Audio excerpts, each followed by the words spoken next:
அன்பர் அழைக்கிறார், அன்பர் அழைக்கிறார், அன்பர் அழைக்கிறார், என் அன்பர் அழைக்கிறார். கர்த்தருக்குள் பிரியமானவர்களே, அன்பர் அழைக்கிறார் ஊழியத்தின் சார்பிலே வாரம் ஒரு வார்த்தை நிகழ்ச்சியின் மூலம் உங்களை சந்திப்பது மிகுந்த மகிழ்ச்சி. இந்த 2026ஆம் ஆண்டின் லெந்து காலத்துக்குள்ளாக நாம் கடந்து வந்திருக்கிறோம். பிரியமானவர்களே, நமக்காக எல்லா பாடுகளையும் ஏற்றுக்கொண்ட இயேசுநாதரை நாம் இன்னும் போற்றி மகிழ வேண்டும். அநேக நேரங்களிலே அவரையே நாம் நம்பி இருக்கிற சூழ்நிலைகளிலே சோதனைகள் வருகிறது. அந்த சோதனை வரும்பொழுது நாம் சோர்ந்து விடுகிறோம். நாம் சோர்ந்து போகாதபடிக்கு ஒரு பழைய பாடல், சோர்ந்து போகாதே என்ற பாடல், நாமும் கூட அதை பாடி தேவனை மகிமைப்படுத்துவோமா?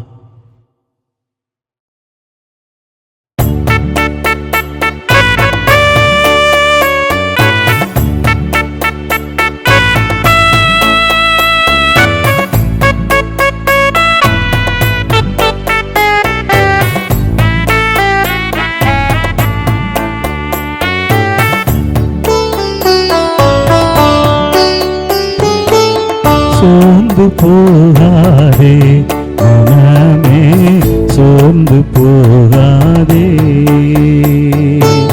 சோர்ந்து போகாதே மனமே, சோர்ந்து போகாதே.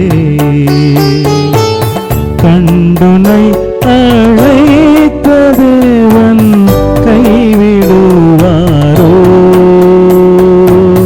கண்டுனை அழைத்த தேவன் கைவிடுவாரோ? சோர்ந்து போகாதே மனமே, சோர்ந்து போகாதே, போராட சோர்ந்து போகாதே.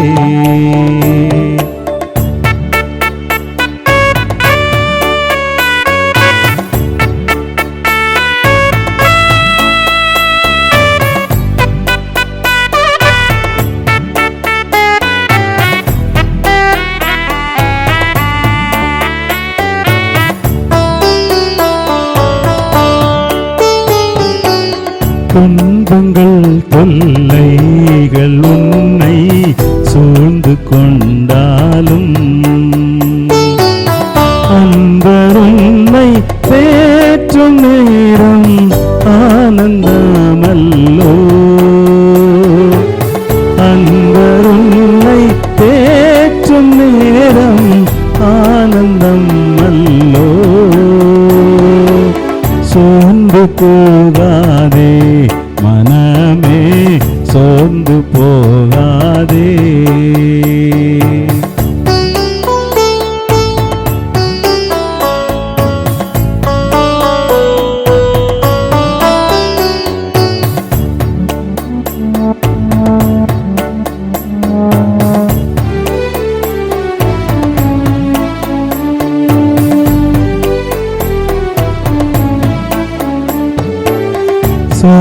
சோதனைகளை சகிப்போன் பாக்கியவானன்றோ?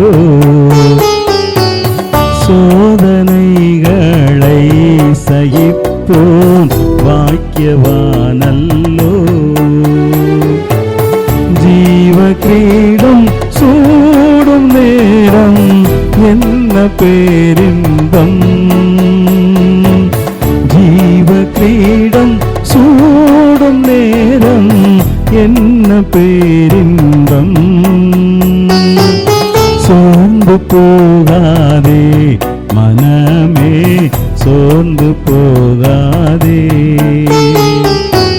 சோர்ந்து போகாதே மனமே, சோர்ந்து போகாதே, போராட சோர்ந்து போகாதே. பிரியமானவர்களே,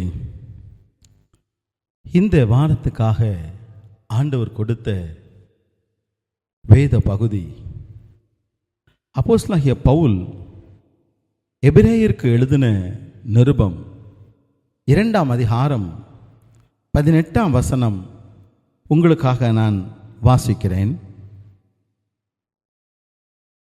ஆதலால் அவர் தாமே சோதிக்கப்பட்டு பாடுபட்டதினாலே அவர் சோதிக்கப்படுகிறவர்களுக்கு உதவி செய்ய வல்லவராயிருக்கிறார். கர்த்தருக்குள் பிரியமானவர்களே, இந்த லெந்து காலம் ஆண்டவராய் இயேசு கிறிஸ்து வனாந்தரத்திலே 40 நாட்கள் உபவாசம் இருக்கும்படியாக ஆவியானவராலே கொண்டு போகப்பட்டார். அங்கே அவர் கடந்து சென்ற பொழுது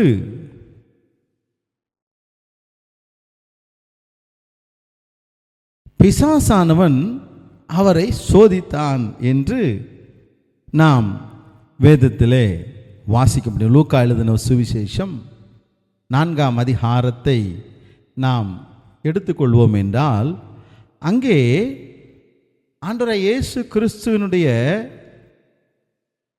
அந்த 40 நாட்கள் அவர் உபவாசம் இருந்து நிறைவு செய்கிற பொழுது பிசாசானவன் எப்படியெல்லாம் சோதித்தான் என்பதை நாம் வாசிக்க இயலும். பொதுவாக மனிதனுடைய வாழ்க்கையிலே சோதனைகள் வரும் பொழுது அவனை சோர்வுகள் சூழ்ந்து கொள்ளும். தமிழில் ஒரு பழமொழி சொல்லுவாங்க, பட்டகாலே படும் கெட்டகுடியே கெடும் என்று. சோதனை மேல் சோதனை வந்து மனிதர்களை சோர்ந்து போக செய்கிறது. அநேகர் இப்படிப்பட்ட சோதனைகள் வருகிறது நிமித்தமாக சோர்ந்து போய் தற்கொலைக்கு கூட சென்று விடுகிறார்கள். இன்றைக்கும் நாம்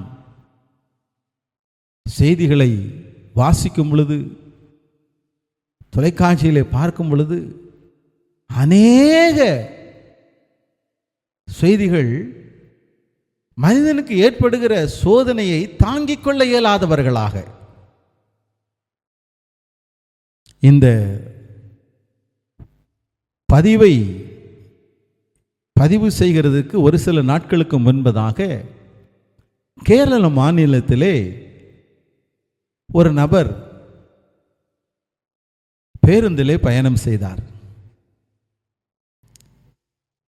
மிக நெருக்கமான கூட்டம் இருந்தது. ஆகவே ஆண்களும் பெண்களும் அங்கே நிற்கக்கூடிய ஒரு சூழ்நிலை. ஒருவேளை ஒருவரோடொருவர் நெருங்கி நிற்க வேண்டிய ஒரு சூழ்நிலைகள் ஏற்பட்டு இருக்கிறது.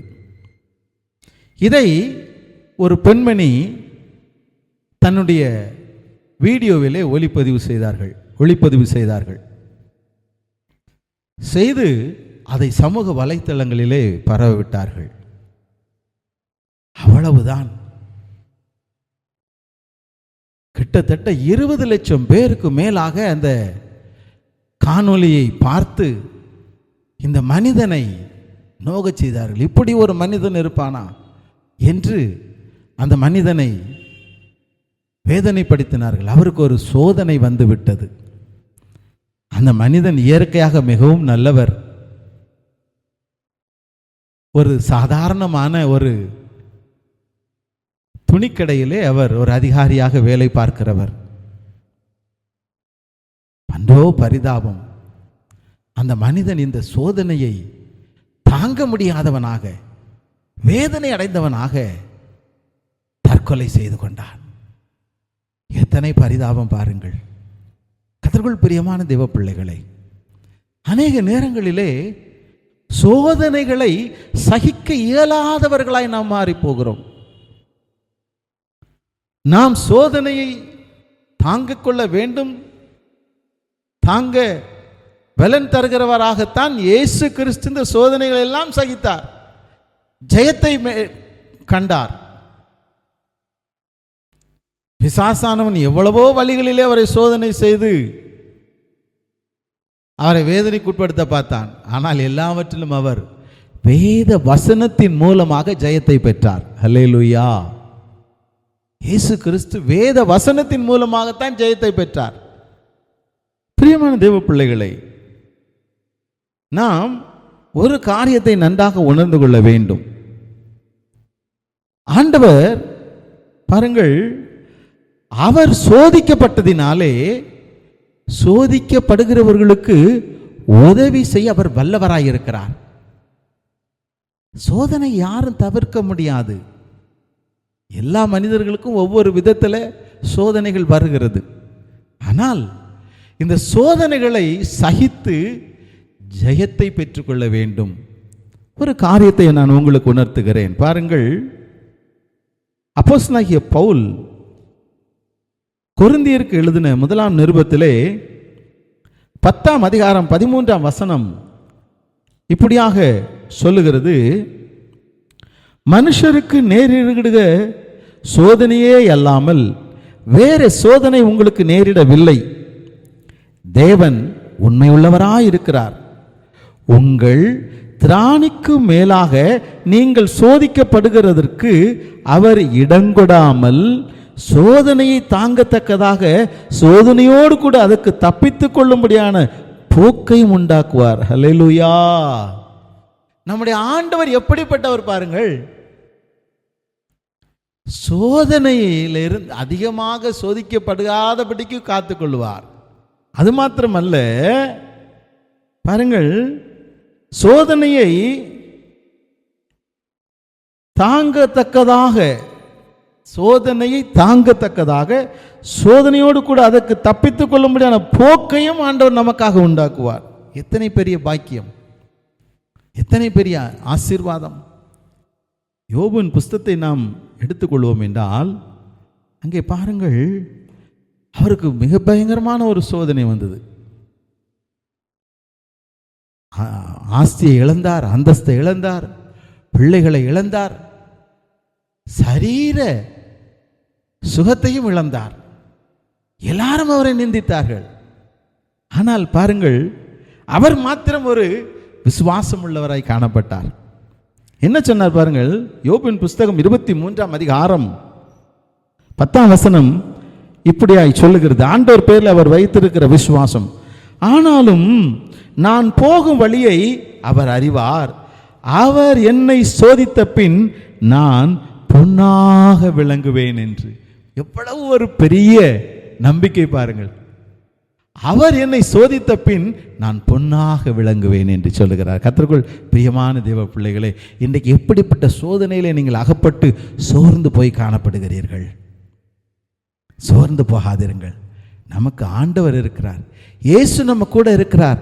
நாம் சோதனையிலே சிக்கி கொண்டு இருக்கிறோமா? இந்த சோதனையிலிருந்து வெளிவருகிறதுக்கு ஏற்ற ஒரு சூழ்நிலை ஆண்டவர் நமக்கு உருவாக்கி தருவார், தப்பித்துக் கொள்ள உதவி செய்வார். நாம் சோதனையிலிருந்து வெளிவந்த பின்பு சுத்த பொன்னாக விளங்குவோம். ஹல்லேலூயா. நாம் சுத்த பொன்னாக விளங்குவோம். அப்படிப்பட்ட ஒரு விசுவாசத்தோடு ஆண்டவரை நோக்கி பார்ப்போமா? ஜெபிப்போமா? ஆண்டவரே, நான் சோதனைப்பட்டு இன்னைக்கு இருக்கிறேனப்பா, நான் வேதனையில் இருக்கிறேனப்பா, என் வாழ்க்கையில் சோதனை தாங்க முடியல. ஆண்டவரே, கண்ணீரோடு இருக்கிறீங்களோ? ஆண்டவரே, என் அன்பு தேவ சகோதர பிள்ளைகளுக்காக ஜெபிக்கிறேனப்பா. ஆண்டவரே, இவர்கள் ஆண்டவரே என்னென்ன பலவீனத்தில், எந்தெந்த சோதனையில், கஷ்டத்தில், கடன் பிரச்சனையில், நோயின் கொடூரங்களில், ஆண்டவரே அப்பா தகப்பன் எந்தெந்த பிரச்சனைகளை இவர்கள் சிக்கி தவிக்கிறார்களோ, கர்த்தர் இவர்களுக்கு விடுதலை தாரும். ஒரு சிலர் சில பிரச்சனைகளை மாட்டிக்கொண்டது நிமித்தம் எப்படி நான் இந்த பிரச்சனையிலிருந்து வெளிவருவேன், நான் தெரியாமல் சிக்கிக்கொண்டேனே என்று கலக்கத்தோடு இருக்கிறாங்க. ஆண்டவர் உங்களை தப்பித்துக் கொள்ளத்தக்கதான போக்கை உண்டாக்குவார். நீங்கள் தப்பித்துக் கொள்ளத்தக்கதான போக்கை கர்த்தர் உருவாக்குவார், இயேசு உருவாக்குவார். சோர்ந்து போகாதிருங்கள், விசுவாசத்தோடு இருங்கள். சொல்லுங்கள், நான் சோதனையிலிருந்து வெளிவந்த பின்பு சுத்த பொன்னாக விளங்குவேன் என்று சொல்லுங்கள். அப்படிப்பட்ட பாக்கியத்தை ஆண்டவர் நமக்கு தருவார். நல்ல தகப்பனே, நன்றியோடு உம்மை துதிக்கிறோம், ஸ்தோத்தரிக்கிறோம். ஆண்டவரே, இதோ அன்பு தேவ பிள்ளைகளுடைய ஜெபத்தை கேட்டு வாழ்விலே நீர் விடுதலையை தருகிறதற்காக நன்றி செலுத்துகிறேன் ஐயா. தொடர்ந்து சோதனையிலே விழுந்து விடாதபடிக்கு பாதுகாத்துக் கொள்ளும். தொடர்ந்து விடுதலை தாரும். இயேசு கிறிஸ்துவின் நாமத்தில் ஜெபிக்கிறேன் ஜீவனுள்ள நல்ல தகப்பனே, ஆமேன் ஆமேன்.